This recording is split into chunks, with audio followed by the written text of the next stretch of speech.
हरे कृष्णा। तो किसी ने बहुत ही सुंदर प्रश्न पूछा है और इस तरह के प्रश्न, इस तरह की जिज्ञासा बहुत सारे भक्तों के मन में होगी। तो प्रश्न है, हरे कृष्णा प्रभु जी, नाम जप के लिए गुरु बनाते हैं कि मंत्र जाप के लिए गुरु बनाते हैं, इन दोनों में अंतर क्या है? बहुत ही सुंदर बात जो है आपने पूछी है कि नाम जप के लिए गुरु बनाते हैं या मंत्र जाप के लिए गुरु बनाते हैं। देखिए, एक व्यक्ति का 2 प्रकार से जो है दीक्षा होती है। पहली जो दीक्षा होती है, वो हरिनाम दीक्षा होती है, नाम दीक्षा होती है। और कलयुग का युग धर्म जो है नाम संकीर्तन ही है। तो नाम जो है बिना गुरु को भी जपा जा सकता है, लेकिन उस नाम की अभिष्ट को प्राप्ति करने के लिए गुरु की आवश्यकता जो है होती है।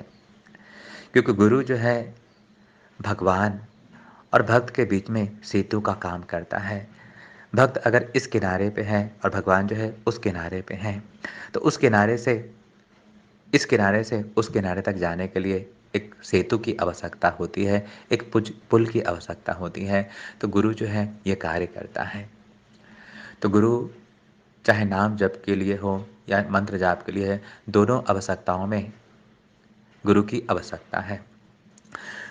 तो जब गुरु हम बनाते हैं तो गुरु जो है पहले जो है हरिनाम की दीक्षा देते हैं, क्योंकि कलयुग का युग धर्म जो है नाम संकीर्तन ही है, नाम ही है। और फिर जब उसकी ब्राह्मण दीक्षा होती है तो फिर गुरुदेव जो है उसे मंत्र की दीक्षा देते हैं, उसे गोपाल मंत्र या गायत्री मंत्र की जो है दीक्षा देते हैं।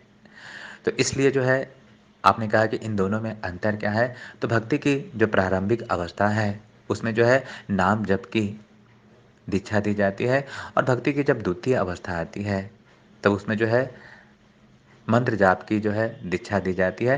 लेकिन दोनों अवस्थाओं में गुरु की आवश्यकता होती है, और कलयुग का युग धर्म जो है नाम संकीर्तन ही है। तो अगर कोई व्यक्ति केवल नाम दीक्षा ही लेता है तो भी जो है वो भागवत प्राप्ति कर सकता है। लेकिन उस नाम में और रुचि प्राप्त करने के लिए गुरु जो है उसे और पवित्र करने के लिए और शुद्ध करने के लिए मंत्र जाप की जो है दीक्षा देते हैं। तो इन दोनों में यही अंतर है।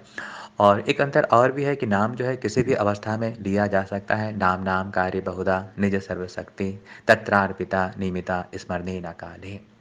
तो नाम को किसी भी अवस्था में कहीं भी लिया जा सकता है, जाते साथ सोते किसी भी अवस्था में, भाव कुभाव अनक अलसाओ। लेकिन मंत्र के जाप के साथ जो है कुछ नियम है कि मंत्र जो है बिना नहाए नहीं जप सकते हैं, मंत्र जो है बिना आसन के नहीं जप सकते हैं, और मंत्र जो है बिना शौच शुद्धि के नहीं जप सकते हैं। तो ये जो है मेन अंतर है नाम में और मंत्र में। तो बहुत ही सुंदर, और दोनों के लिए जो है गुरु की आवश्यकता होती है कि गुरु जो है भक्त और भगवान के बीच में सेतु का कार्य करता है, और बिना सेतु के पुल को पार नहीं किया जा सकता है। तो बहुत ही सुंदर प्रश्न पूछने के लिए धन्यवाद। हरे कृष्णा।